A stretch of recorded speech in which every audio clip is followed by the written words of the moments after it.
दोस्त अपना अपना जॉब ढूंढ रहे थे तो मैं भी जॉब ढूंढ रहा था, और वो टाइम था 2009 का। एंड आई स्टिल रिमेंबर, मुझे जॉब ही नहीं मिल रही थी तभी। तो मैं तो सिर्फ जॉब ढूंढ रहा था, और वो टाइम पे मैंने 2-3 महीने किसी ऐसी दुकानों पे भी काम किया है जहाँ पे साड़ी वगैरह बिकती है, क्योंकि जॉब नहीं था। मेरा चार्ट ऐसा होता था ना कि 5 का भी मूविंग एवरेज है, 10 का भी मूविंग एवरेज है, 20 का भी है, 50 का भी है। किसी दोस्त ने बोला कि अरे 200 मूविंग एवरेज नहीं फॉलो करता है तू, तो उस दिन से 200 मूविंग एवरेज भी लग गया।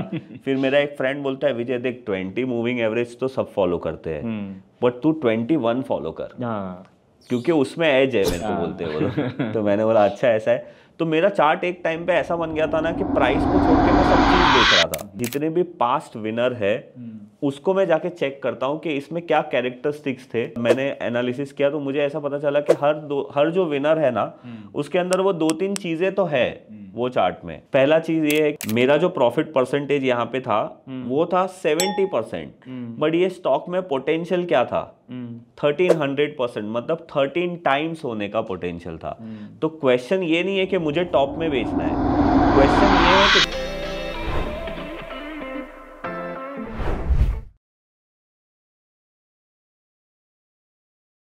दोस्तों, फाइंडिंग एज के आज के एपिसोड में जो गेस्ट है वो थोड़े स्पेशल है, और स्पेशल इसलिए बिकॉज जो इस पॉडकास्ट के पीछे का स्टोरी है वो काफ़ी इंटरेस्टिंग और स्पेशल है। आज हम बात करेंगे विजय ठक्कर जी से। इनके साथ एक्चुअली आपने शायद देखा होगा उनको यूट्यूब पे, वो काफ़ी एक्टिव रहते हैं, काफ़ी उन्होंने वीडियोस बनाए, काफ़ी लोगों से बात किया है, काफ़ी रीच एक्सपीरियंस है मार्केट में उनका, वो हम उनसे बात करेंगे। मेरे साथ जो उनका एक तरह से रिलेशन रहा है वो थोड़ा सा, हम we go back in time. हम 4-5 साल पहले एक कॉन्फ्रेंस में हम दोनों स्पीकर्स थे, तो वहाँ पे थोड़ा सा बात हुआ था उस टाइम पे उनके साथ। उसके बाद मैंने उनके साथ उनके चैनल के लिए कुछ वीडियोस रिकॉर्ड किए, और ऑफलाइन हमारा बात होते गया। वहाँ से काफ़ी हम लोगों के बीच अलग अलग टॉपिक्स पे डिस्कशन हुआ, बात हुआ, और मुझे एक बहुत वहाँ पे रियलाइज़ हुआ कि मैंने काफ़ी जगह ऐसे पॉडकास्ट किया है, काफ़ी लोगों से बात किया, इंडस्ट्री में भी काफ़ी मिलता हूँ। इनके साथ मुझे एक जो बहुत अच्छा चीज़ लगा कि वेरी अपफ्रंट, जेन्यून, और देयर इज़ नो फिल्टर, है ना, इस टाइप का जो था, जो मैंने उनको उस टाइम भी बोला, और उसके बाद उनके साथ जो कन्वर्सेशन रहा उसमें हमेशा मैंने ये रियलाइज़ किया। तो उस जब हमने ये किया लास्ट रिसेंटली हमने एक और वीडियो रिकॉर्ड किया, उसके बाद हमारा ऑफलाइन जो डिस्कशन था वो काफ़ी लंबा चला, और फिर हमें लगा कि कहीं ना कहीं हम जो काम कर रहे हैं, हम एज अ डिफाइन एज, वो भी जो उनका एक इंडिविजुअल जर्नी रहा है, हमारे जो थॉट प्रोसेस है वो काफ़ी अलाइन करते हैं। तो फिर हमने सोचा कि हम कुछ इसी तरह साथ में भी कुछ काम करेंगे डिफाइन एज में, इसके ऊपर हम बात करें।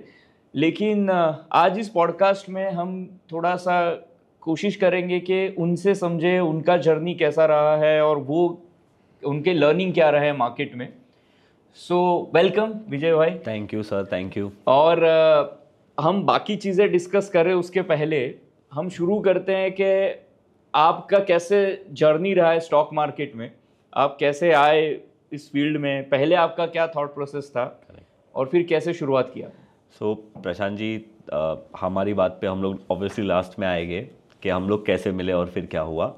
मेरी जर्नी है ना बहुत ही, मतलब ऐसे कभी मैंने सोचा नहीं था कि मैं स्टॉक मार्केट में कभी जॉब करूँगा या बिज़नेस करूँगा, ऐसा कुछ प्लान नहीं था। नॉर्मल जो स्कूल के बाद एक ग्रेजुएशन के लिए सारे मेरे फ्रेंड्स कॉमर्स में एडमिशन कर रहे थे, तो मैंने भी कॉमर्स में कर लिया, उनके साथ मैंने भी अपना ग्रेजुएशन कंप्लीट कर दिया। बट आफ्टर ग्रेजुएशन सब दोस्त अपना अपना जॉब ढूंढ रहे थे, तो मैं भी जॉब ढूंढ रहा था, और वो टाइम था 2009 का। एंड आई स्टिल रिमेंबर, मुझे जॉब ही नहीं मिल रही थी तभी। तो मैं तो सिर्फ जॉब ढूंढ रहा था, और वो टाइम पे मैंने 2-3 महीने किसी ऐसी दुकानों पे भी काम किया है जहाँ पे साड़ी वगैरह बिकती है, क्योंकि जॉब नहीं था। तो मैं सोचता था कि चलो जब तक जॉब नहीं मिलती है कुछ ना कुछ काम करते रहते हैं। एंड फिर मेरे एक अंकल थे, वो मेरे घर आए थे, और उन्होंने मुझे बोला कि अरे तू जॉब करेगा मोतीलाल ओसवाल में। तो मैंने बोला क्यों नहीं, करूँगा मैं। तो मैं इंटरव्यू देने गया, और तभी क्या होता था ना, ब्रोकर सिस्टम कैसे चलता था, ब्रांच वाइज चलता था। करेक्ट। कि भाई मुंबई में एक ब्रांच है, मुलुंड में, एक अंधेरी में, एक घाटकोपर में, ऐसे ब्रांच वाइज बिजनेस चलता था। सॉरी, ये कब की बात है? 2010 की बात है ये। ओके। तो वो टाइम पे मैंने घाटकोपर ब्रांच में मोतीलाल ओसवाल में नई नई शुरू हुई थी वो ब्रांच। हाँ। और मैं वहाँ पे एज अ सेल्समैन अपॉइंट हो गया। और तभी भी मुझे नहीं पता था कि मैं यहाँ पे कितने टाइम तक रहूँगा या फिर मैं स्टॉक मार्केट में कुछ करूँगा, राइट। बट मुझे आज भी याद है जब हमारा पहला दिन था तो हमारे बॉस ने एक मीटिंग रूम में हमें बुलाया, जितने भी नए नए सब, ब्रांच नहीं, बॉस कहीं से उसको ट्रांसफ़र करके यहाँ पे, हमारे बॉस का नाम अभिजीत सालवी था, तो उन्होंने सबको बुलाया, सब लड़के लोगों को, 2-3 मतलब लेडी भी थी जो सेल्समैन की तरीके से ज्वाइन हुई थी। तो डिस्कशन चालू हुआ कि किसको नॉलेज है स्टॉक मार्केट का। तो उसमें से 2-3 लोगों को ही पता था, राइट। तो पहले हमको बताया कि क्या कैसे चलता है स्टॉक मार्केट, कैसे क्या होता है। और मोतीलाल ओसवाल में एक चीज़ मैंने क्या सीखा ना, वो लोग सेल्समैन लेवल तक के लोगों को भी नॉलेज देने की कोशिश करते हैं जिससे वो अच्छा काम कर सके। तो हमारा डेली बेसिस पे मॉर्निंग सेशन होता था और ऐसे ग्रूम होते गए हम लोग और काम करते थे वहाँ पे। और वो टाइम पे मुझे ब्रोकरेज कैलकुलेट करना भी नहीं आती थी।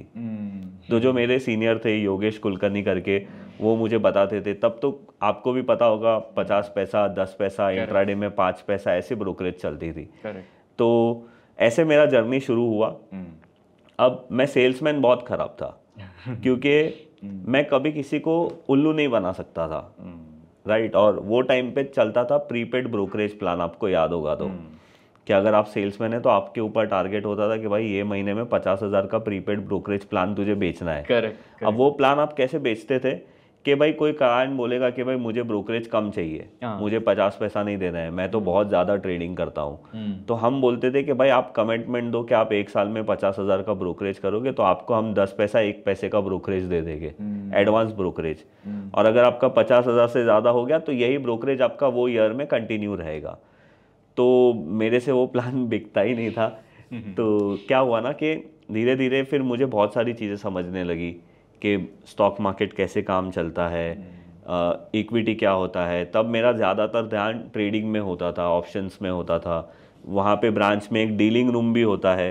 तो हमारे लिए वो टाइम पे डीलर मतलब बहुत बड़े लोग होते थे कि भाई ये डीलर है, मतलब ये डेली बेसिस पे डीलिंग करता है और इसको बहुत सारी चीज़ें पता है। तो ऐसे करते करते मेरा काम शुरू हुआ। फिर 2011 में भी मैं वहाँ पे ही जॉब कर रहा था, बट मार्केट क्रैश में मेरा जॉब छूट गया, मतलब उन्होंने मुझे निकाल दिया। क्योंकि जब मार्केट, तभी मुझे याद है 25% या 22% क्रैश हुआ था 2011 में। और तभी जो भी परफॉर्म नहीं कर रहा था उनको जॉब से निकाल दिया। बट ड्यूरिंग दैट टाइम मेरे ब्रांच में कुछ सब ब्रोकर्स भी बैठते थे। तो मुझे पता चला कि एक सब ब्रोकिंग करके भी बिजनेस होता है स्टॉक मार्केट में ही। अब मैंने यहाँ पे 2-2.5 साल दे दिया था, 2 साल जितना मैंने दे दिया था एज अ सेल्स में। तो मैंने सोचा या तो मैं नया जॉब ढूंढूं। अब आप एक बार स्टॉक मार्केट का काम करते हो और आप एक सेल्स करते थे तो आपको दूसरा जॉब भी वही मिलेगा, मतलब पॉसिबिलिटी तो वही है कि आपको वही मिलेगा। तो मैंने सोचा या तो हम लोग दूसरे कंपनी में जाके मैं सेम प्रोफाइल का काम करूं, या तो फिर मैं खुद ही सब ब्रोकर बन जाता हूं। बट मैंने बहुत सारी कैलकुलेशन की थी कि एज अ सेल्समैन मेरा सैलरी कितना था और मेरी क्लाइंट का ब्रोकरेज कितना होता था। तो मैंने देखा कि यार सब ब्रोकिंग बिजनेस में तो शेयरिंग मिलता है, ऑलमोस्ट 60-40 शेयरिंग होता है। अगर कोई बड़ा सब ब्रोकर है तो 80-20 भी मिलता है। तो मैंने बोला कि मैं सब ब्रोकर बन जाता हूँ। फिर मैं 2011 में सब ब्रोकर बन गया और फिर मैंने अपना ये जर्नी शुरू किया। बट सब ब्रोकर बनने के बाद मुझे पता चला कि मुझे तो सिर्फ सेल्स करना आता है, बट क्लाइंट को गाइड करना तो मुझे आता ही नहीं है। तो मैंने वो चीज़ के वजह से फिर स्टॉक मार्केट के बारे में और अच्छी तरीके से सीखना समझना शुरू किया। और जब मैं मोतीलाल ओसवाल में काम करता था मुझे ये तो पता था कि वो लोग ने 1987 में अपना बिजनेस शुरू किया था एज अ सब ब्रोकर ही। और वो लोग ने फिर वहाँ से लेके यहाँ तक की जर्नी, अब जब मैं काम करता था तब मोतीलाल ओसवाल का जो टावर है जो अभी वहाँ पे है वो तब बनना शुरू हुआ था, मतलब ऑलमोस्ट कंप्लीट होने के लेवल पे आया था तब जब मैं वहाँ से निकला तभी। तो मैंने ये तो देख लिया था ना कि ब्रोकिंग बिजनेस में पैसा तो है, बट मुझे ये नहीं पता था कि वो एक अच्छे ब्रोकर भी है और वो एक अच्छे इन्वेस्टर भी है। फिर धीरे धीरे मैंने जब ज़्यादा सीखने की शुरुआत की तो मुझे पता चला कि वो एक अच्छे इन्वेस्टर भी है, रामदेव जी और मोतीलाल जी।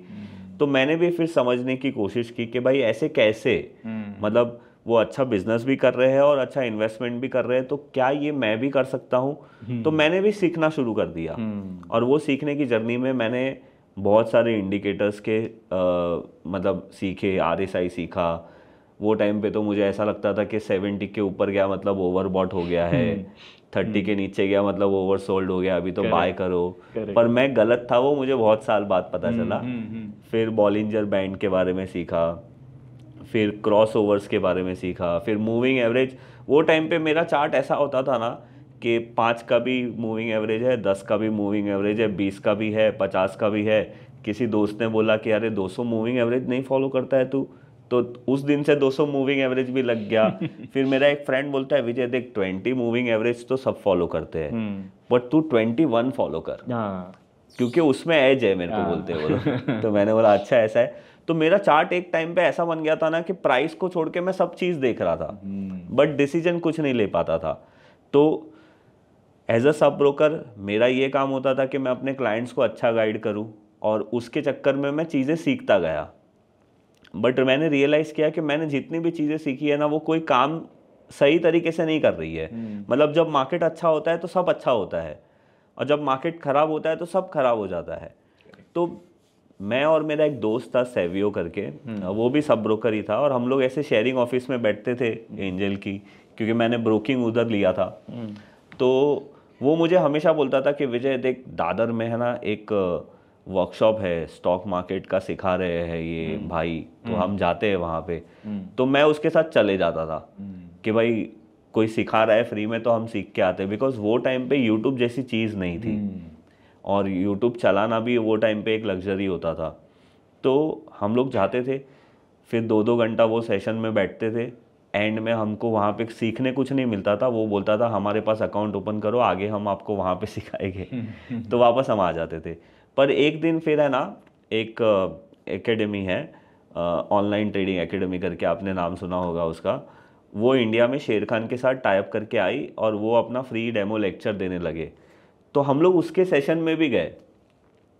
तो वहाँ पे मुझे पता चला कि they are talking about support, resistance, price action analysis. और फिर मैंने सोचा कि यार मेरे चार्ट में तो, ये इनके चार्ट में तो सिर्फ प्राइस और वॉल्यूम है, और मेरे जो ऑफिस में मैं ओडिन में चार्ट देख रहा हूँ उसमें तो मैंने मतलब कुछ छोड़ा नहीं है, सब कुछ अंदर है मेरे चार्ट के अंदर। तो हम लोग ऑफिस आने के बाद है ना, मैंने प्राइस एक्शन पे प्रैक्टिस करना शुरू किया। बट मतलब ये मैं आपको बोल रहा हूँ, मैं 2011 से आप समझ लीजिए 2015-16 तक आ गया हूँ, और स्ट्रगल अभी भी चल रही है। कभी मैं इंट्राडे ट्रेडर हूँ, कभी मैं BTST ट्रेडर बन जाता था, कभी मैं इन्वेस्टर बन जाता था जब शेयर गिर जाता था। मुझे आज भी याद है, रोल्टा लोअर सर्किट पे था और मैंने उसको खरीद लिया। 20% लोअर सर्किट वाले स्टॉक को मैंने अपने खुद के अकाउंट में वो टाइम पे खरीदा था। मैंने सोचा ये तो सस्ता हो गया है, और वो स्टॉक 2 दिन तक सर्किट ही मारा, लोअर सर्किट। मतलब प्री ओपनिंग में मार्केट ओपन होता था तब से वो लोअर सर्किट मारता था, और फिर 2 दिन के बाद उसका सर्किट लिमिट चेंज होता था, पर वो मैंने लॉस में सौदा काटा था। तो तब मेरे को लेसन मिला कि ऐसे गिरने वाले स्टॉक सस्ते नहीं होते हैं। बट सोचो वो टाइम पे मैं ये करता था। आज मैं ये सोचता हूँ ना तो मुझे खुद हंसी आती है कि मैंने ऐसा खुद किया था, है ना। और मैं तो ब्रोकर था, तो इतना लॉस हो गया था कि मेरे अकाउंट को प्योर डेबिट में आ गया था। तो फिर हमारी ब्रोकरेज में से वो पैसे धीरे धीरे कटे थे। वो लॉस, मतलब सोचो मेरे पास जो पैसा नहीं था वो भी मैंने लॉस कर दिया था। तो मैं फिर प्राइस एक्शन को देखने लगा। पर मैं क्या गलती कर रहा था ना, मैं 15 मिनट 20 मिनट 1 घंटे वाले चार्ट देख रहा था। बट फिर मैंने रियलाइज़ किया कि सारे लोग लॉन्ग टर्म की बात करते हैं, कभी कोई चार्ट लॉन्ग टर्म में देख सकते हैं क्या। तो मैंने देखा वहाँ पे ओडिन में मंथली करके एक ऑप्शन अवेलेबल था, तो मैंने मंथली टाइम फ्रेम पे वो चार्ट को शिफ्ट कर दिया। एंड जो चार्ट का क्लियरिटी मुझे मिला, एंड फिर मुझे समझ में आया कि मैं जो टाइम फ्रेम का चार्ट देख रहा हूँ और जो मंथली टाइम फ्रेम पे क्लियरिटी मिल रही है वो कुछ अलग लेवल की है। तो वो दिन से मैंने फिर प्रैक्टिस करना शुरू किया, वीकली मंथली टाइम फ्रेम का ही मैं चार्ट देखता था। बट मैंने क्या सोचा ना कि जितने भी पास्ट विनर है उसको मैं जाके चेक करता हूँ कि इसमें क्या कैरेक्टरिस्टिक्स थे जो ये पास्ट में ऐसे विनर बने। तो मैंने 2-3 चीज़ें निकाली उस से, मतलब मैंने एनालिसिस किया तो मुझे ऐसा पता चला कि हर जो विनर है ना उसके अंदर वो 2-3 चीज़ें तो है वो चार्ट में। पहला चीज़ ये है कि वो ऑल टाइम हाई ब्रेक करके ही उसकी रैली शुरू होती है।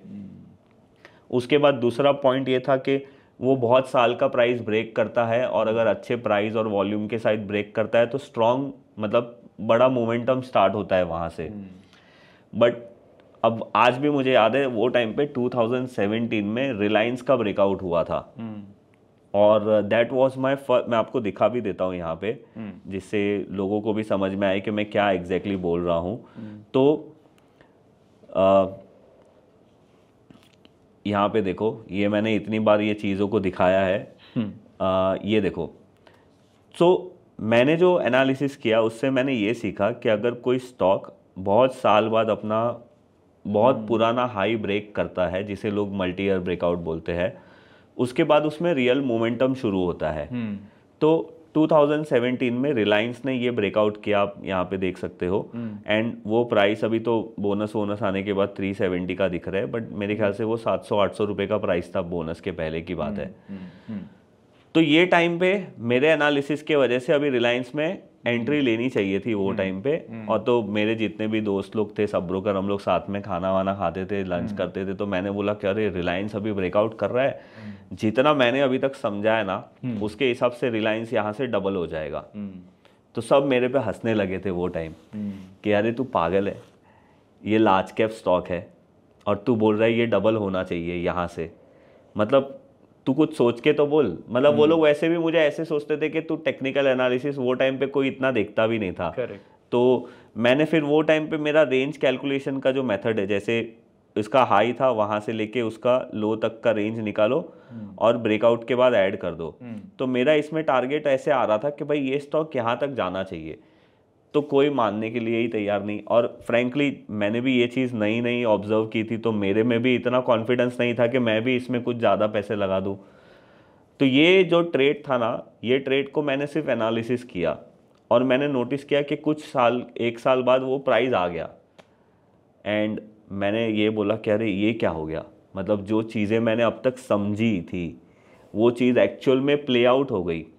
अब आप अगर आप पीछे जाके देखते हो तो आप नोटिस करोगे कि 2017 में रिलायंस के लिए उन्होंने जियो स्टार्ट किया था, वो उसका ट्रिगर था। अब मैंने कितना इजीली बोल दिया, पर वो टाइम पे मेरी जो माइंडसेट है वो उतना मैच्योर्ड नहीं हुआ था कि ये सारी चीज़ों को समझे, राइट। तो 2016 से लेके आप बोल सकते हो कि 16-17 से मैंने ये मेथड को फॉलो करना शुरू किया, और आज मेरे ख्याल से ऑलमोस्ट 9-10 साल हो गए मैं यही मेथड को फॉलो करता हूँ।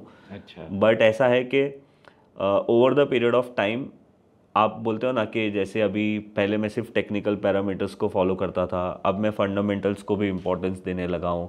बिकॉज मेरे साथ बहुत बार ऐसा हुआ कि मेरे एग्जिट करने के बाद स्टॉक तो एक्चुअली और 3-4 गुना हो भी गए। तो मुझे अगर वो समझना था तो मुझे ये देखना पड़ेगा कि भाई ये कंपनी में फंडामेंटल ट्रिगर क्या है। तो अगर वो भी मुझे पता चलने लगा तो मैं शायद उसको और अच्छी तरीके से खरीद भी सकता हूँ और होल्ड भी कर सकता हूँ। तो आप थोड़ा सा वहाँ फंडामेंटल्स पे भी आ रहे हैं, इसको भी हम डिस्कस करते हैं, आपके मेथड्स को भी डिस्कस करते हैं। अब इसके पहले जो अभी तक का आपका ये जो जर्नी रहा है ना, मुझे ऐसा लगता है कि टिपिकली जो लोग स्टार्ट करते हैं ना मार्केट में, कहीं ना कहीं उनके एक्सपीरियंसेस ऐसे ही होते हैं स्टार्टिंग में। करेक्ट। मतलब हर एक बंदा, और उसमें किसी की गलती नहीं है। नॉर्मली जब वो स्टार्ट करता है पहले तो पता नहीं होता है, फिर हम स्टार्ट करते हैं तो हम नॉर्मली देखते हैं कि लोग क्या कर रहे हैं। करेक्ट। अच्छा, उस टाइम तो यूट्यूब था नहीं, तो आपने अपने ही जर्नी से कुछ किया, आपने ही अपने एक्सपीरियंसेस से सीखा। अब आज तो यूट्यूब है, उसके बाद भी कहीं ना कहीं बहुत सिचुएशन चेंज नहीं हुआ है।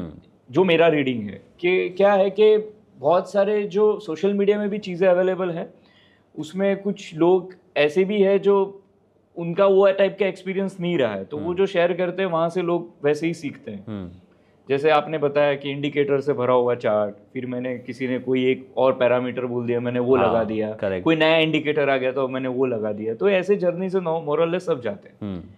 अब आपके इसमें रियलाइजेशन हुआ जब आपने कोई एक अनक्लटर्ड चार्ट देखा, और फिर वहाँ से आपने देखा ये क्लीन चार्ट है, और फिर आपको अपील कर गया। यहाँ 2-3 फैक्टर्स है जो आपके केस में शायद रोल प्ले हो गए, क्योंकि आपने पहले बहुत भरा हुआ चार्ट देख लिया था और कहीं समझ में आया कि इससे कुछ होता नहीं है, वो आपको शायद, और अदरवाइज पहले ही आपको कोई ऐसा चार्ट दिखा था तो शायद आपको उतना वो क्लिक नहीं होता था, वो थियोरी उसका। हाँ। एक वो फैक्टर।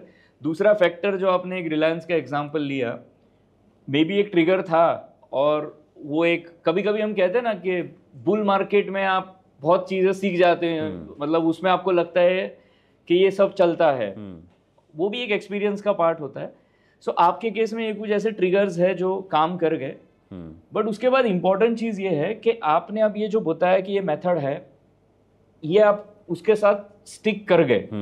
एक तो आपको एक्सपीरियंस हुआ कि आपने लकीली वो चार्ट देखा और वो चल भी गया, ये भी होता है नहीं चलता है, बट आपके उस केस में वो चल गया, तो वो फैक्टर ने रोल प्ले किया। लेकिन उसके बाद आपका ये कहाँ से कन्विक्शन और बनते गया कि मुझे इसी को स्टिक करना है, अब मैं कोई और कुछ चीज़ डाल के नया इंडिकेटर नया चीज़ नहीं करूँगा, I will follow a method. और सेकंड क्वेश्चन इसमें ही कि क्योंकि ये थोड़ा सा लॉन्ग टर्म इन्वेस्टिंग है, वो आप कैसे स्टिक कर गए, वहाँ कन्विक्शन कैसे? पहले तो मैं पहले क्वेश्चन का आंसर देता हूँ कि ये चीज़ समझने के पहले मैंने इतनी सारी चीज़ें कर ली थी ना, कि मुझे पता चल गया था कि उसमें लॉन्ग टर्म पैसा मतलब सस्टेनेबिलिटी नहीं है। एज अ ट्रेडर भी और एज अ मैं सब ब्रोकर भी था, तो एज अ बिजनेस भी उसमें सस्टेनेबिलिटी नहीं है। आप मुझे बताओ कि कौन सा ऐसा ब्रोकर होगा जो अपने क्लाइंट को फ़ोन करके बोलता है कि सर आप इंट्राडे ट्रेडिंग मत करो। मैं आपको 4-5 मेरे पुराने क्लाइंट्स के नंबर दूंगा जो 2011 में भी मेरे क्लाइंट थे, आज भी मेरे कांटेक्ट में हैं, और मैं उनको तब भी यही बोलता था कि सर आप इंट्राडे ट्रेडिंग मत करो। राइट। अभी थोड़े दिन पहले की बात है, मेरी एक पुरानी क्लाइंट थी, उन्होंने मुझे मैसेज किया कि विजय मैंने तेरा वीडियो देखा, मुझे किसी ने भेजा था and I feel very proud कि तू यहाँ तक पहुँचा है, क्योंकि मैं उनके घर उनका अकाउंट खोलने के लिए फॉर्म लेके गया था वो टाइम पे भी। तो उनको भी मैंने वो टाइम पे वही सलाह दी थी जो मैं अपने सारे क्लाइंट्स को देता था। तो बात ये है कि ये मेथड क्यों मैंने सिलेक्ट की, उसका रीज़न ये है कि मैंने इसके पहले जो भी कर लिया था ना, वो मैं समझ गया था कि ये लंबा नहीं चल रहा है। मतलब 15 दिन पैसे कमा लिए, फिर एक दिन ऐसा आता था कि सारे पैसे डूब जाते थे, उसमें मेरे बहुत सारे क्लाइंट्स बंद भी हो गए थे। राइट। तो मैंने सोचा कि नहीं, दिस इज़ वन थिंग। दूसरी बात, मैंने आपको बोला कि मैं मोतीलाल ओसवाल और रामदेव जी से बड़ा इंस्पायर्ड हुआ हूँ। उन्होंने कभी मुझे सिखाया नहीं है कुछ बैठ के, पर मैं उनसे बहुत कुछ सीखा हूँ। तो मैंने वहाँ पे एक चीज़ ये नोटिस की कि इन्होंने लॉन्ग टर्म इन्वेस्टमेंट से पैसा कमाया है। और बहुत सारे लोग ऐसे सोचते हैं ना कि टेक्निकल एनालिसिस मतलब ट्रेडिंग हुआ, ऐसा नहीं है। अगर आप टेक्निकल एनालिसिस को, मैं तो आपको मंथली चार्ट बता रहा हूँ, क्वार्टरली चार्ट देख के भी आप अगर एनालिसिस करो तो क्या हो रहा है ना, आपका टाइम फ्रेम बड़ा हो रहा है। और फिर मैंने सोच लिया कि नहीं, ये मेरे लिए परफेक्ट है, क्योंकि अब तक जो भी चीज़ें मैंने फॉलो करके देख ली, मैंने BTST कर लिया था, वो काम नहीं कर रहा था। STPT भी हमने किया था, वो काम नहीं कर रहा था। हमने इंट्राडे ट्रेडिंग भी कर ली थी, वो काम नहीं कर रहा था। हमारी ऑफिस में ब्लूमबर्ग का टर्मिनल था, तो आपको पता है ब्लूमबर्ग टर्मिनल में थोड़े से सेकंड्स पहले वो न्यूज़ आती थी। एक टाइम तो ऐसा आया था कि हम उसको ट्रैक करके उसके ऊपर ट्रेड करते थे, बट उसमें मैंने ये रियलाइज़ किया कि उसके लिए फिर भाई पूरा दिन स्क्रीन के सामने बैठे रहना पड़ेगा और बाथरूम जाने से पहले भी 4 बार सोचना पड़ेगा। तो मैंने ये डिसाइड कर लिया कि ये मेरा पर्सनैलिटी नहीं है, ये मुझे सूट नहीं करता है। तो अब 2017-18 आते आते मेरे भी खुद इन्वेस्टमेंट करने का टाइम आ गया था, मैंने भी कुछ थोड़े थोड़े पैसे बचा लिए थे। तो मैंने बोला मेरे लिए क्या सूटेबल है, तो मुझे ये बड़ा सही लगा कि वैसे मैं डेली बेसिस पे मार्केट में काम कर रहा हूँ, बट मैं वो बेसिस से एक्टिव नहीं हूँ, ट्रेडिंग बेसिस से मुझे एक्टिव नहीं रहना है। आज भी मैं ये सोचता हूँ कि अभी मैं साल में 20 ट्रेड कर रहा हूँ, क्या मैं ये मेथड को ऐसे बना सकता हूँ कि साल में मेरे सिर्फ 10 ही ट्रेड हो, जिससे मेरा इन्वेस्टमेंट चलता रहे और मेरा काम भी यहाँ पे चलता रहे। राइट। तो मैंने इसके वजह से ये मेथड को फॉलो किया। और ऐसा नहीं है कि 2016-17 में ये चीज़ मुझे समझ में आई तो मैंने उसी साल से करना शुरू कर दिया था, क्योंकि ये चीज़ को कंफर्म होने के लिए भी तो 1-2 साल लगे ना। राइट। तो ये जर्नी बड़ी लंबी है मेरी, और जैसे जैसे कंफर्म होते गया ना, वैसे वैसे मेरा कॉन्फिडेंस बढ़ते गया। बट अभी बहुत सारे लोग ये बोलते हैं कि सर जब बेयर मार्केट होता है तब आप क्या करोगे। तो मैं उनको यही बोलता हूँ कि बेयर मार्केट में कौन पैसा कमाता है, कोई भी बेयर मार्केट में पैसा नहीं कमाता, राइट। बेयर मार्केट होता ही है पैसा लॉस करने के लिए, बस आपका ये काम है कि आप कितना जल्दी वहाँ से निकल जाते हो, राइट। तो एक वो क्वेश्चन हो गया, और दूसरा जो आपका क्वेश्चन था कि क्या था वो आपने एक तरह से ऑलरेडी आंसर किया कि लॉन्ग टर्म इन्वेस्टिंग के लिए। अब है ना, आपने एक बहुत अच्छी चीज़ बताई कि मैंने रियलाइज़ किया कि मुझे ये सूट करता है, राइट। वो एक्चुअली बहुत सारी चीज़ों का क्रक्स है कि अगर पर्सन ये आइडेंटिफाई कर रहा है ना उसको क्या सूट करता है। करेक्ट। बिकॉज कोई भी चीज़ ऐसा नहीं होता कि ये बेस्ट है, ये सबके लिए बेस्ट है, ऐसा कोई चीज़ नहीं होता है ना। इसके ऊपर और बात करेंगे और आपके मेथड पे भी करेंगे। उसके पहले है ना आप रफली जो भी आपका अभी तक का स्ट्रैटेजी या आपका स्टॉक पिकिंग का जो एक तरीका है उसमें आप ब्रॉड लेवल पे कुछ अगर लेसन्स में भी कपल ऑफ एग्जांपल्स अगर शो करें फिर उस पर पहले मैं ना कुछ एग्जांपल पास्ट वाले आप लोगों को बता देता हूं, और उसके बाद मैं बताता हूं कि मैं वो स्टॉक्स को कैसे सिलेक्ट करता हूं। और ये सिंपल है प्रोसेस, हफ्ते में अगर कोई 2-3 बार भी करेगा तो उसके लिए भी कोई प्रॉब्लम की बात नहीं है। इसमें मेन गेम है पूरा पेशेंस का, राइट। तो अब जैसे मैंने आपको एक रिलायंस का एग्जाम्पल दिखाया, अब एक और रिसेंट एग्जाम्पल है, ABB करके एक स्टॉक है।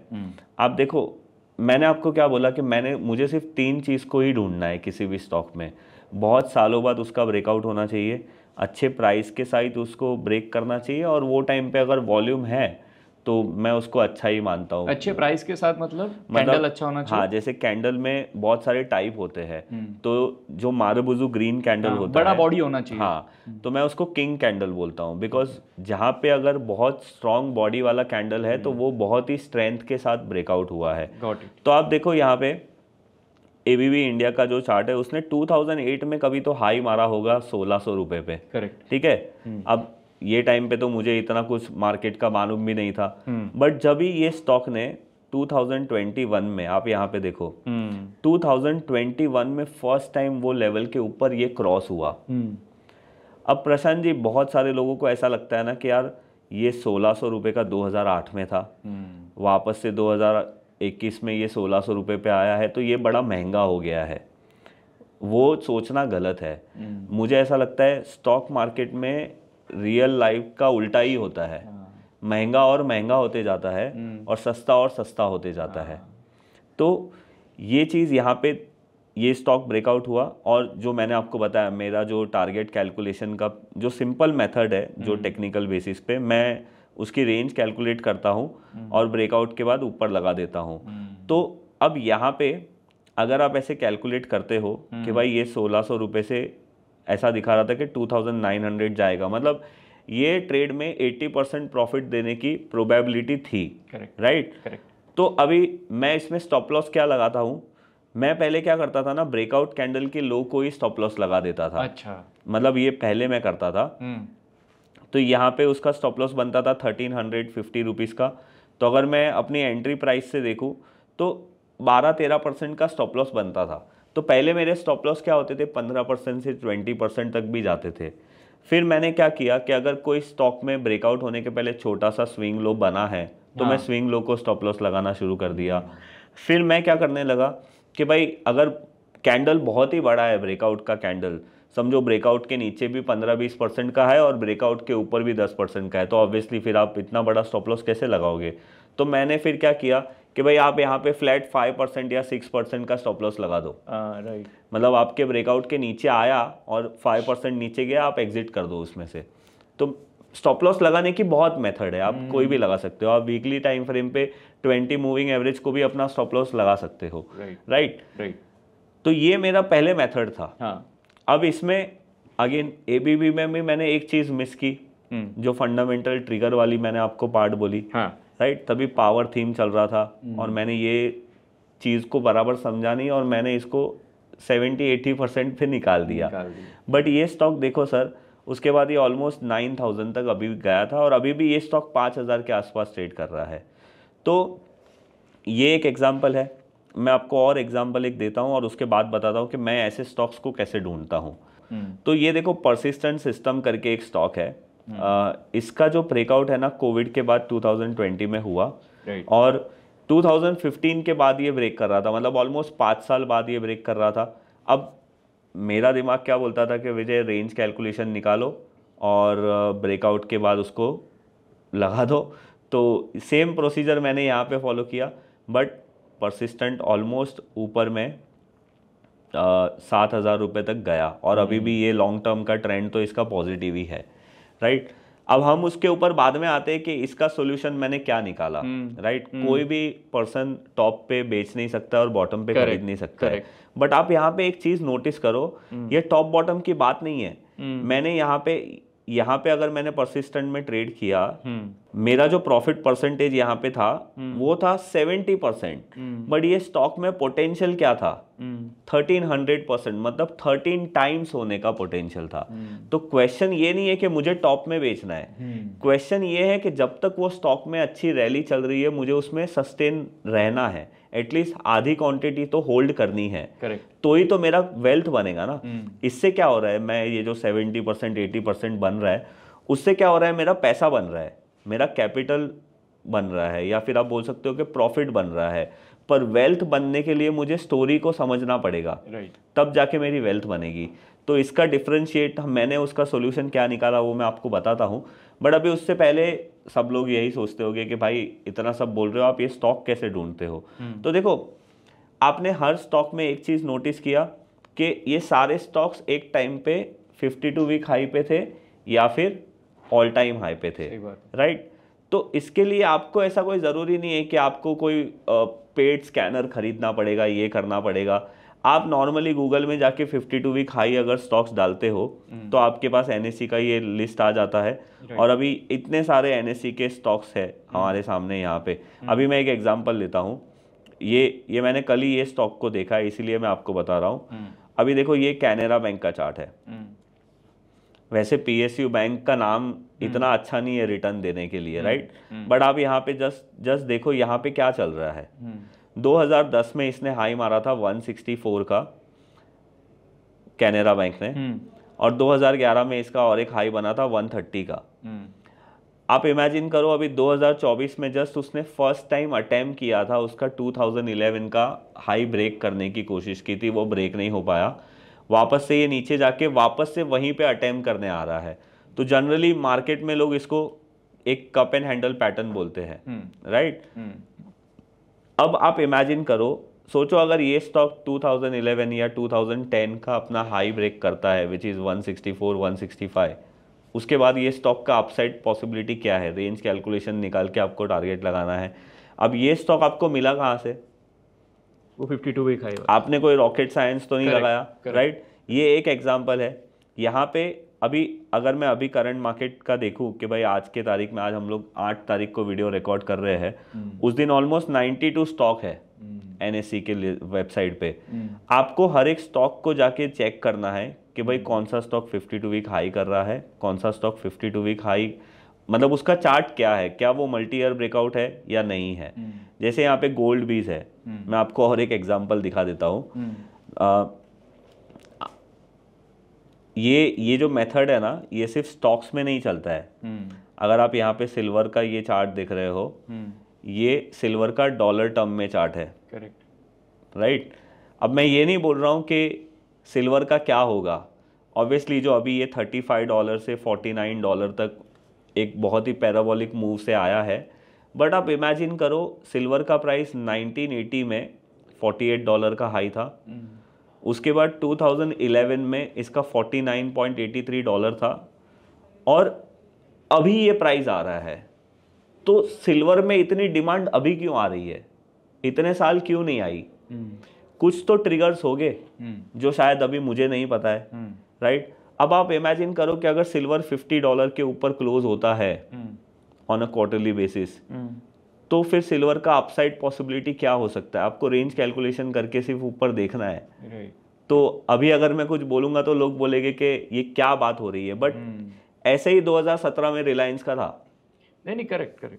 सो हम ये एक मैं बता दूं कि जो करंट हम जो इंस्ट्रूमेंट्स की बात कर रहे हैं, these are just for the example, हम प्रिंसिपल्स पे फोकस करेंगे। तो इंस्ट्रूमेंट कोई भी हो, पहला मेथड ये है कि आप देख रहे हो कि पैटर्न है, उसके बाद आप उसका पैटर्न कैसे आइडेंटिफाई किया वो आपने बताया। 52 वीक हाई का आपने कोई वहाँ से स्कैनर्स जैसे स्टॉक्स ले लिए, फिर उसमें आपने देखा जहाँ आपको मल्टी ईयर हाई आपको दिखा है, कैंडल देखा, वॉल्यूम देखा, फिर आपने रेंज ये किया, टारगेट लगाया, फिर आप देखते हो उसके कुछ शायद ट्रिगर्स कि ये होने के रीजंस क्या है, जैसे फंडामेंटल फैक्टर्स अगर हम बोले, शायद अभी वो भी आप स्टडी करने की कोशिश करते हो। तो ये सारी चीज़ें है ना, देखो ये पूरी जर्नी है। जैसे मैं ये मेथड को 10 साल से फॉलो कर रहा हूँ, तो पहले ही दिन मुझे नहीं पता था कि ये मेथड कितनी अच्छी है। धीरे धीरे सब चीज़ें पता चलने लगी। तो मैं जैसे मैंने आपको किंग कैंडल का एग्जांपल दिया, जस्ट इमेजिन अगर जैसे एक स्टॉक है, मैं आपको इसके लिए बता रहा हूँ क्योंकि वो एक स्टॉक आज तक वो एक ऐसा ही स्टॉक है जिसने वो मतलब उसमें सारे पैरामीटर्स इतने अच्छे थे। मैं टेक्निकल लेवल की बात कर रहा हूँ। अब देखो ये दीपक फर्टिलाइजर का चार्ट है, राइट। 2017 में इसका प्राइस था 485, 2021 में इसने अटेम्प्ट किया ब्रेक करने का, नहीं हुआ, बट 2022 जैन मंथ में ये ब्रेक हुआ, राइट। अब आप यहाँ पे जो मैं किंग कैंडल की बात कर रहा था, आप यहाँ पे देखो ये मंथली टाइम फ्रेम पे एक मारुबुजु ग्रीन कैंडल है। अब मारुबुजु ग्रीन कैंडल क्या होता है, एक शॉर्ट में मैं बताऊं कि वो कैंडल में इतना डिमांड है कि उसका ओपन और लो सेम है और क्लोज और हाई भी सेम है, मतलब पूरी बॉडी है वो। तो ये मंथली में था और ये स्टॉक ने जब भी ब्रेकआउट किया था तो एक टाइम पे इसका वीकली में भी मारुबुजु ब्रेकआउट था। तो ऐसे सेटअप बहुत रेयर मिलते हैं जिसका ब्रेकआउट भी मारुबुजु कैंडल के साथ होता है, मतलब किंग कैंडल के साथ होता है। तो ये तो मुझे बाद में पता चला कि अरे जो स्टॉक्स किंग कैंडल के साथ ब्रेकआउट करते हैं वो ज़्यादा स्ट्रेंथ में होते हैं। तो ये एक इनपुट मुझे मिला। वैसे ही मुझे जब स्टॉक मेरे बहुत सारे 5 टाइम्स 10 टाइम्स होने लगे, तब मुझे डाउट होने लगा कि कहीं पे मैं जल्दी तो नहीं एग्जिट कर रहा। तब मैंने फिर वापस से टेक्निकल लेवल पे समझने की कोशिश की, तो मुझे सिर्फ एक आइडिया मिला कि मैं इसको वीकली टाइम फ्रेम पे 20 सिंपल मूविंग एवरेज पे या 50 सिंपल मूविंग एवरेज में इसको ट्रेल कर सकता हूँ। बट कभी कभी कोई स्टॉक बहुत ज़्यादा वॉलेटाइल होते हैं, तो वो भी आपके ट्रेलिंग में निकल जाते हैं। तो मैंने बोला कि कहाँ से लाऊं मैं कॉन्फिडेंस कि मैं इसको होल्ड कर पाऊँ 10 टाइम्स 5 टाइम्स। तब मुझे समझ में आया कि अरे फंडामेंटल भी तो देखना पड़ेगा, क्योंकि अगर ये कंपनी इतनी अच्छी चल रही है, अगर कंपनी का प्राइस ऊपर जा रहा है इसका मतलब इसमें डिमांड आ रहा है, और डिमांड आ रहा है मतलब कोई तो खरीद रहा है। अगर कोई खरीद रहा है तो क्यों खरीद रहा है, इतना डिमांड कहाँ से आ रहा है। तो अभी रिसेंटली मैंने 2-2.5 साल पहले फंडामेंटल्स के पैरामीटर समझना शुरू किए और अभी मैं वो समझ रहा हूँ। तो मुझे इतना समझ में आया है कि अगर ब्रेकआउट के टाइम पे कोई कंपनी का सेल्स ग्रोथ अपने लाइफ टाइम हाई पे चल रहा है और वो अपने सेक्टर में सारे कंपनी को बीट कर रही है, एक वो पैरामीटर अच्छा है। दूसरा पैरामीटर ये है कि अगर वो कंपनी प्रॉफिट ग्रोथ अच्छा कर रही है क्वार्टरली बेसिस पे, तो वो भी अच्छा है। मैं आपको सच बता रहा हूँ, पहले मैं पढ़ाई नहीं करता था, मुझे बुक रीड करने के इतनी शौक नहीं थे। मैं स्कूल में बुक खोलता था तो मैं सो जाता था। But because of this interest अब मैं कॉल पढ़ने लगा हूँ कंपनीज के, और मैं अभी भी थोड़ा ओल्ड स्कूल टाइप का आदमी हूँ, तो मैं उसके प्रिंट आउट लेके अपने बैग में लेके घूमता हूँ कि भाई मुझे कंप्यूटर में पढ़ना अच्छा नहीं लगता है, मैं प्रिंट आउट लेके पढ़ना पसंद करता हूँ। तो बिकॉज ऑफ दैट अभी कॉल से क्या पता चलता है कि भाई मैनेजमेंट क्या बोल रहा है। करेक्ट। अगर वो कंपनी में अभी क्वार्टरली बेसिस पे इतना अच्छा ग्रोथ हो रहा है, तो ये ग्रोथ का ड्यूरेबिलिटी कितना है, कितने साल तक वो लोग देख रहे हैं कि ये कंपनी ग्रो करती रहेगी। तो क्या है ना कि इससे आपको कॉन्फिडेंस मिलता है। अगर आपने थोड़ा समझो आपने 100 रुपये का इन्वेस्टमेंट किया है, तो ये सब चीज़ें करने से आप शायद 200 का इन्वेस्टमेंट करो। करेक्ट। और शायद आप वो स्टॉक में 10 टाइम्स रिटर्न ना निकाल सको, बट 5 टाइम्स या 4 टाइम्स तो निकाल सको। तो आपको कन्विक्शन मिलता है स्टॉक में रुकने का। हाँ, आपका और ये कहना है कि फंडामेंटल्स। और मैं आपको ये बोल रहा हूँ, जैसे टेक्निकल लेवल पे मैंने 10 साल से ज़्यादा प्रैक्टिस किया है, तो फंडामेंटल लेवल पे भी मुझे कम से कम 10-15 साल तो प्रैक्टिस करना पड़ेगा, तब जाके मुझे पता चलेगा कि और अंदर के इनसाइट्स क्या है। जी, ये तो अभी जर्नी शुरू हुई है वो लेवल की। नहीं, गुड है, हम लोग हमेशा प्रैक्टिशनर ही रहते हैं, कोई भी मेथड हम करें। तो आपका एक्चुअली ये जो मेथड है ना, ये एक तरह से मोमेंटम ट्रेडिंग वाला मेथड है। अगर मतलब वो कैटेगरी में हम करें मोमेंटम, इसलिए बिकॉज आप जो ऑलरेडी बढ़ा है ऊपर है उसको बाय करते हो। मतलब आपने बोला मंथली पे मारुबुजु, मतलब चलो मैं ये भी बोलूँ कि आप मतलब बॉडी बहुत स्ट्रांग है, शेडो नेग्लिजिबल है इस टाइप का, अब मंथली पे ऑलरेडी बहुत अच्छा चल गया, फिर आप उसको एंट्री देख रहे हो ना।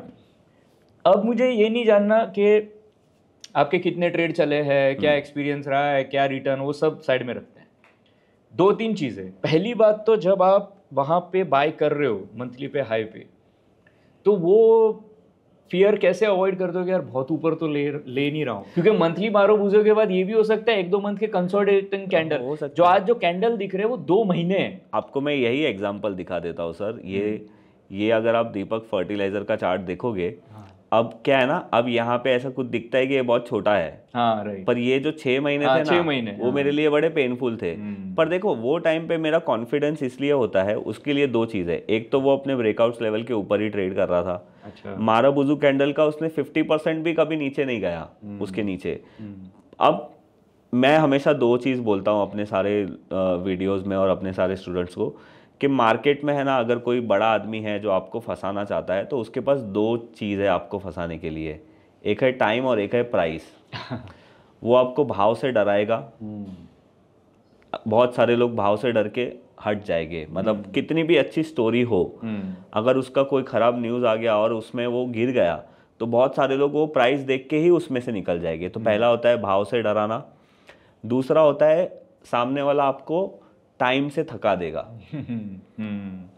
तो ये चीज़ मुझे बहुत सालों बाद समझ पड़ी। अब आप यहाँ पे देखो, ये स्टॉक 6 महीना कंसोलिडेट करने के बाद नेक्स्ट 2 महीने में ही उसने सारा रिटर्न दे दिया। तो ये तो ऑब्वियसली आपका मैच्योरिटी धीरे धीरे आता है, फिर आपको समझता है कि नहीं, कुछ भी होने दो, अपना जो ट्रेड है वो बराबर है, सारी चीज़ें बराबर है, हमें कुछ नहीं करना है। क्यों, तो ये क्योंकि आप जब ऊपर में ले रहे हो, वो एक तो प्रिपरेशन होता है दिमाग में कि हो सकता है 2-3 साइडवेज के कैंडल्स, मतलब 2-3 महीने, 2-4 महीने तो आपके उसमें वैसे जा सकते हैं। तो ये अच्छा, दूसरा आपका एक स्टॉप लॉस होता है। मान लो वो स्टॉप लॉस भी मंथली में बचते बचते, मतलब वो भी एक बड़ा प्राइस करेक्शन भी है, प्लस टाइम भी उसमें आपका हो सकता है जाएगा। ये बेयर करने के लिए जो कन्विक्शन चाहिए, वो फंडामेंटल ट्रिगर्स पे तो हम आते हैं कि उसको राइड करने के लिए, लेकिन यहाँ पे भी चाहिए, उसके लिए आपके मेथड पे आपको कॉन्फिडेंस और कन्विक्शन चाहिए, जो आपके केस में शायद क्योंकि आपने इतना तब तक ऑलरेडी देख लिया था, तो आपको वो आ गया at the back of the mind. But यही होता है किसी भी मेथड में, जो ये कन्विक्शन है ना, यहीं पे शायद ज़्यादातर इश्यूज होते हैं, क्योंकि उस टाइम आपको ये लगता है। अच्छा, ऐसे टाइम पे क्या ऐसा हुआ है कि कभी लगा कि चलो जल्दी निकल गए यार, मतलब डर के? हाँ, बहुत बार निकला हूँ जल्दी, और जितनी भी बार मैं डर के निकला हूँ ना जल्दी, वो सारे निकलने के डिसीजन मेरे हमेशा गलत ही हुए हैं। That is may be a product of bull market. And बहुत बार ऐसा भी हुआ है कि स्टॉप लॉस हिट होने के बाद मैं रुका भी हूँ, और वहाँ पे भी मुझे मार ही मिली है। एंड मैं अभी आपको रिसेंट एग्जांपल दिखाता हूँ। अभी अगर आप देखोगे यहाँ पे, मतलब ये मेथड कभी काम नहीं करता है, मैं आपको वो भी बता देता हूँ। अब देखो यहाँ पे जब मार्केट ने टॉप मारा था सितंबर में, एक्चुअली में सितंबर अक्टूबर महीने में ही मेरे बहुत सारे ट्रेड में स्टॉप लॉस हिट हो गए थे। बिकॉज मार्केट 5% गिरता है, बहुत सारे स्टॉक तो 10% 15% पहले ही गिर जाते हैं, राइट। मेरे को है ना एक लॉजिक आ गया था कि भाई मेरे 10 ट्रेड में से 6 ट्रेड में 7 ट्रेड में back to back stop loss hit हो रहे हैं, मतलब कुछ तो गड़बड़ है यहाँ पे। तो यहाँ पे अभी रहना सही नहीं है, राइट। बट ये मैच्योरिटी मुझे अभी आई है। जब पहले मुझे होता था ना, तो मैं क्या करता था कि अरे अभी तो मार्केट खराब हुआ है ना, इसलिए मेरे स्टॉक्स नीचे आए हैं, मैं रुक जाता हूँ, मार्केट ठीक होगा तब वापस से हम ऊपर आ जाएंगे। मैं आपको एक एग्जांपल देता हूँ, अगर वो चीज़ मैंने वापस से रिपीट की होती तो मेरी क्या हालत होती, वो मैं आपको बता रहा हूँ। ये वो टाइम पे ONGC में भी ब्रेकआउट हुआ था, और आप देखो इसका ब्रेकआउट कब हुआ था, जुलाई महीने में, राइट। अब जुलाई महीने में तो मुझे पता नहीं था कि सितंबर के बाद मार्केट खराब होने वाला है। अब आप मुझे बताओ कि अभी तक हमने जो भी मेथड डिस्कस की, उसके हिसाब से 2014 का यहाँ पे ऑल टाइम हाई था, ये 2024 में ब्रेक कर रहा था। 10 साल का ब्रेकआउट है मेरे लिए, तो ये मतलब मुंह में पानी आने जैसा था। और ONGC में ब्रेकआउट है, रिसेंटली अपने PSU स्टॉक्स में रैली आई थी। अब ये कैंडल जो ब्रेकआउट कैंडल है, वो किंग कैंडल नहीं था, बट फिर भी ये बहुत स्ट्रॉन्ग कैंडल था। आप यहाँ पे देख रहे हो ये। अच्छा, क्योंकि वो कुछ शैडोज था इसलिए आप बोल रहे हो किंग कैंडल है? मैं इसको बोलता हूँ कि ये 95% किंग है। अच्छा, 100% किंग नहीं है, राइट। बट फिर भी कैंडल तो अच्छा था, कैंडल अच्छा, ब्रेकआउट भी अच्छा था। अब अगर मैं रेंज कैलकुलेशन निकालूं तो मेरे रेंज कैलकुलेशन के हिसाब से देखो मैंने ऊपर टारगेट भी लगा के रखा था, मत दिखाओ उसको कि हाँ नहीं मतलब मैं आपको ये बता रहा हूँ कि जब मैं ट्रेड लेता हूँ ना सर, तो मैं क्या क्या चीज़ें करता हूँ। बट अब आप देखो मार्केट सितंबर के बाद कंटिन्यूसली मार्च तक गिरा, उसके बाद मार्केट रिवर्स हो गया, बट ये स्टॉक अभी तक रिवर्स नहीं हुआ है। तो अगर मैं पहले वाला ही विजय ठक्कर होता कि कुछ नहीं ये तो मार्केट की वजह से ख़राब हुआ है, वापस अच्छा होगा तब मैं वापस ले लूँ, वापस प्राइस आ जाएगा, तो मैं यहाँ पे दो चीज़ का नुकसान कर दूंगा, अपनी टाइम अपॉर्चुनिटी भी मैं गवा दूंगा और अपना कैपिटल तो मैं गवा ही रहा हूँ वैसे। तो ये चीज़ मैंने बहुत सालों बाद सीखी कि स्टॉप लॉस हिट होना मतलब बुरी बात नहीं है, वो अच्छी बात है कि मार्केट आपको ये बता रहा है कि भाई तूने जो सोचा था वो गलत हो गया है, तो तू अब यहाँ से निकल ले। तो आपका ये रहा एक्सपीरियंस, जो दो बातें समझ में आई कि तो आप ये कहोगे कि आपने जो इतना सब किया उसके बाद आपको समझ में आया कि स्टॉप लॉस अच्छी बात होती है, हाँ।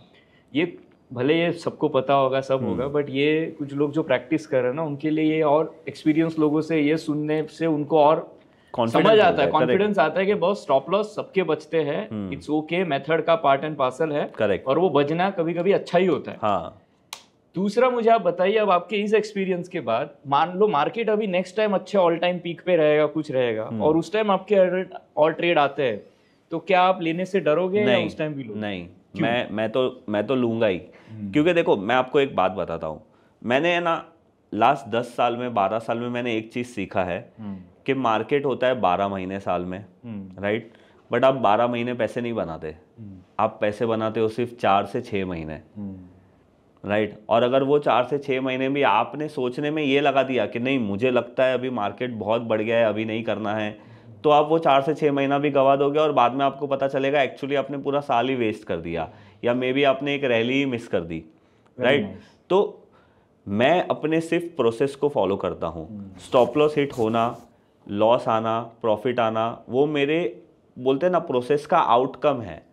और मेरे को कोई शर्म नहीं आती है ये बोलने में कि लास्ट ईयर मेरे रिटर्न खराब थे। क्यों खराब थे? क्योंकि सितंबर के बाद मेरे बहुत सारे स्टॉक्स में स्टॉप लॉस हिट हुए, बट आपको पता है कोविड के बाद उसके 2-3 साल तक मैंने बहुत अच्छा रिटर्न कमाया। तो अगर मैं 10 साल 15 साल का CAGR देखूंगा तो वो मेरा अच्छा ही निकलने वाला है। तो अब क्या है ना प्रशांत जी, मैं इतने साल से मार्केट में हूँ, तो अब मेरे को वो चीज़ से कोई ये नहीं लगता है कि यार वो 50% रिटर्न कमा रहा है, मैं तो सिर्फ 20 ही कमा रहा हूँ। मुझे ये लगता है कि मेरा ये प्रोसेस है, मुझे ये प्रोसेस से शांति मिलती है, मैं पीसफुली रात को सो सकता हूँ, और मुझे पता है कि 10 साल तक फॉलो करते रहूँगा तो मुझे क्या रिटर्न मिलने वाला है। तो मुझे किसी से 10% कम रिटर्न मिलेगा तो भी मुझे चलेगा, बट एटलीस्ट मैं शांति से ये ऑल टाइम हाई पे स्टॉक्स लेके सो सकता हूँ।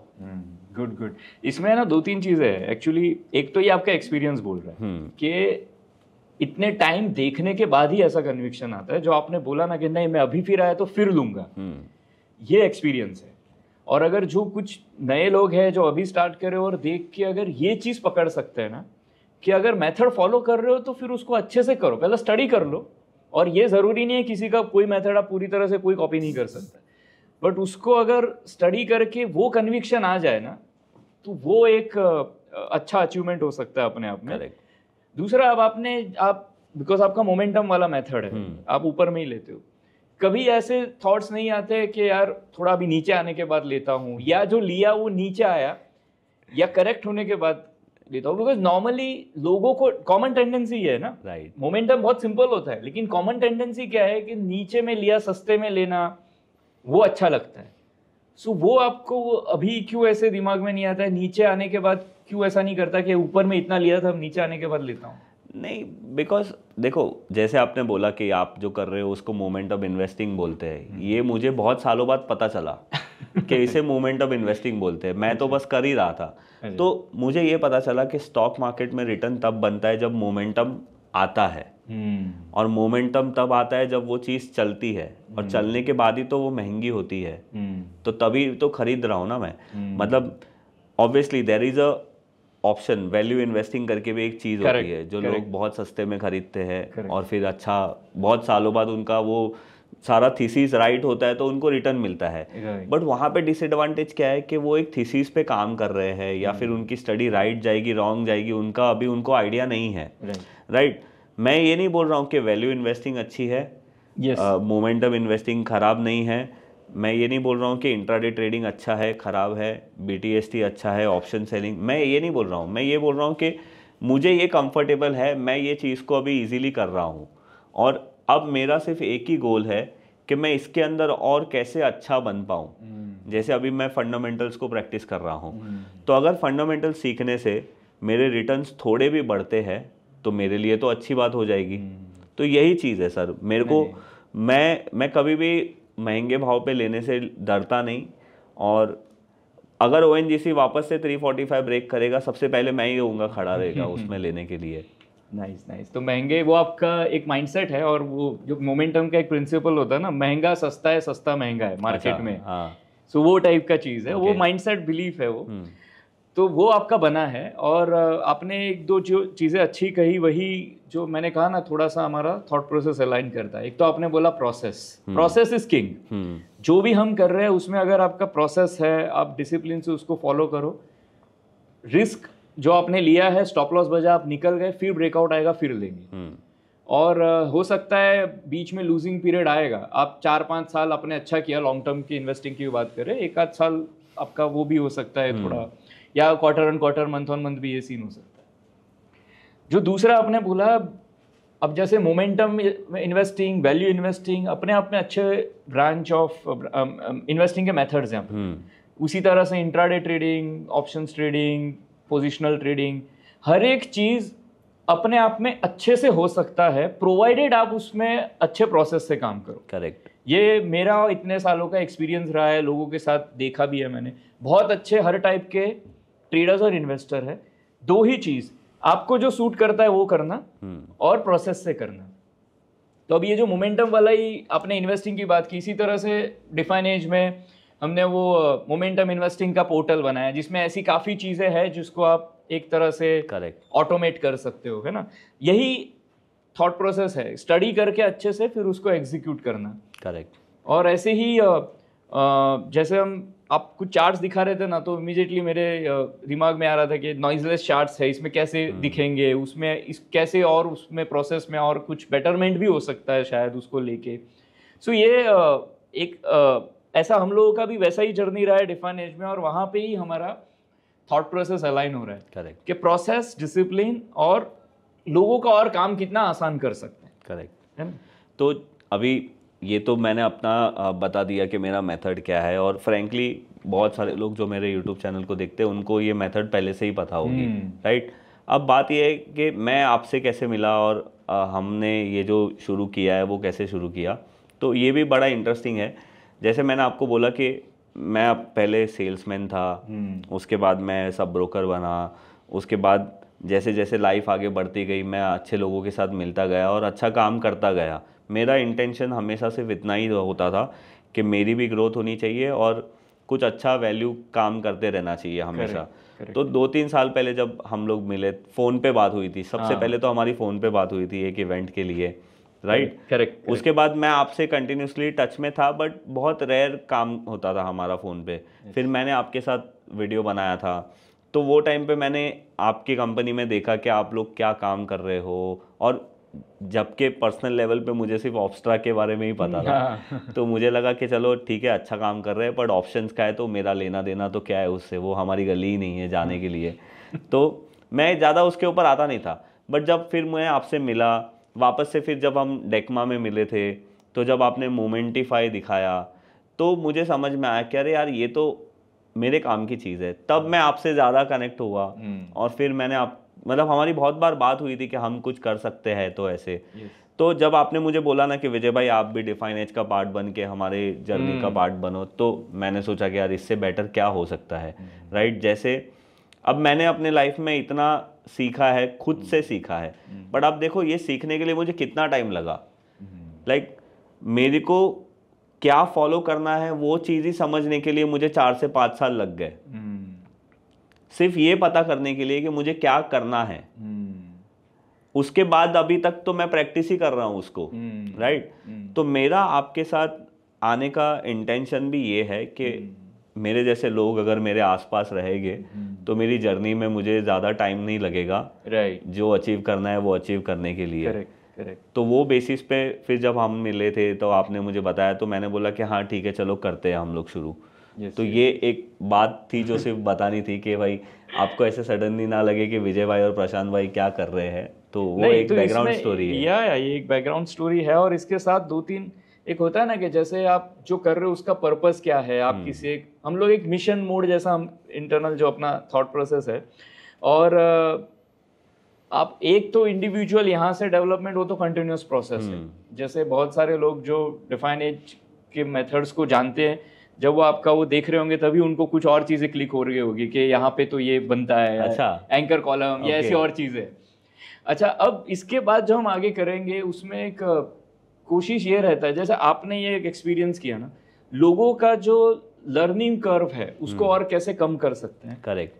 जो ज्यादातर गलतियां होती है, जिनसे तकलीफ होती है, जो भी चीज वो प्रैक्टिस कर रहे, उसको और इम्प्रूव कैसे कर सकते हैं, थ्रू एजुकेशन में भी, through maybe are tools, या जो भी हम बना के वो कंट्रीब्यूट करें। सी अल्टीमेटली वो इंपॉर्टेंट चीज होती है, मुझे ऐसा लगता है, बाकी सब बाय प्रोडक्ट है। करेक्ट। ऐसी चीज और अच्छा काम होना है, और वो लोगों तक हम कैसे अच्छे से पहुंचा सकते हैं। करेक्ट। वो मिशन मोड में काम करे, दैट इज बेटर। पक्का प्रशांत जी, हम लोग वही करेंगे, और इसीलिए मैं आप लोगों के साथ जुड़ा हूँ।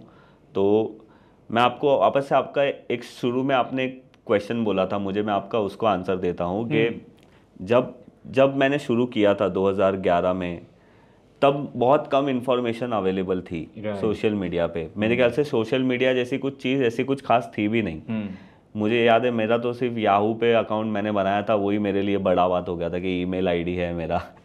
तो उस टाइम का लेकर और आज का टाइम में क्या फ़र्क है पता है आपको? तब इंफॉर्मेशन नहीं थी, अब इंफॉर्मेशन बहुत ज़्यादा है। तो मैं आप सब लोगों को भी यही बोलूँगा कि प्रशांत जी और मैं ऐसा नहीं बोल रहे कि आप लोग हमें फॉलो करो, राइट? आप देखो आपको कौन समझ में आता है, कौन सी मेथड आपको बेटर लगती है। क्या आपको मोमेंटम इन्वेस्टिंग समझ में आती है तो आप मुझे फॉलो करो, मेरे से भी बेटर लोग इंडस्ट्री में अवेलेबल है, आप उसको भी फॉलो कर सकते हो। क्या आपको ऑप्शन स्ट्रैटेजीज में ट्रेड करना या सेलिंग करना पसंद में आता है तो आप वो चीज़ को फॉलो करो। बट मेरा बेसिकली बोलना ये है कि आप वो चीज़ को फॉलो करो बहुत सालों तक। बहुत सारे ट्रेडर क्या करते हैं, आज मैंने ऑप्शन सेलिंग शुरू कर दी, 2 महीने के बाद उसमें रिटर्न नहीं बन रहे हैं तो मैंने फिर इन्वेस्टिंग शुरू कर दी। इन्वेस्टिंग में 2-3 महीने के बाद अच्छा रिजल्ट नहीं आ रहा है तो मैंने कुछ और चीज़ शुरू कर दी। सही बात। तो ऐसे तो आप कभी भी अच्छा इन्वेस्टर या ट्रेडर या कुछ भी नहीं बन पाओगे। एक टाइम आएगा जब आपको रियलाइज़ होगा कि अरे मैंने इतने साल स्टॉक मार्केट में डाल दिए पर मैं अब तक कुछ सीखा नहीं। तो ये एक पर्सनल मेरे तरफ से रिक्वेस्ट है आप लोगों को कि आप किसी भी एक पर्सन को फॉलो करो, बट अच्छी तरीके से उसको फॉलो करो और अच्छी तरीके से उसकी सारी चीज़ समझो कि एग्जैक्टली वो है क्या। करेक्ट। सो कभी कभी ये होता है कि एक आप चीज़ फॉलो करते हो, उसका खराब टाइम आता है, फिर आप दूसरा करते हो, फिर उसका खराब टाइम आता है, तीसरा करते हो। इस तरह से आप सारे मेथड्स के खराब टाइम क्रिएट करते हो। या सो इसके आगे यही जर्नी को कंटिन्यू करते हैं, ठीक है ना? और बहुत मज़ा आया आपके साथ ये बात करके। आई एम श्योर लोगों को भी काफ़ी आपके जर्नी और इससे काफ़ी इंसाइट्स मिले होंगे। इसको आगे और कंटिन्यू करेंगे। Thank you for this. और इसके बाद शायद आप डिफाइन एज में एक्टिवली देखोगे विजय भाई को भी, और इसी जर्नी को आगे हम कंटिन्यू करेंगे। Thank you sir.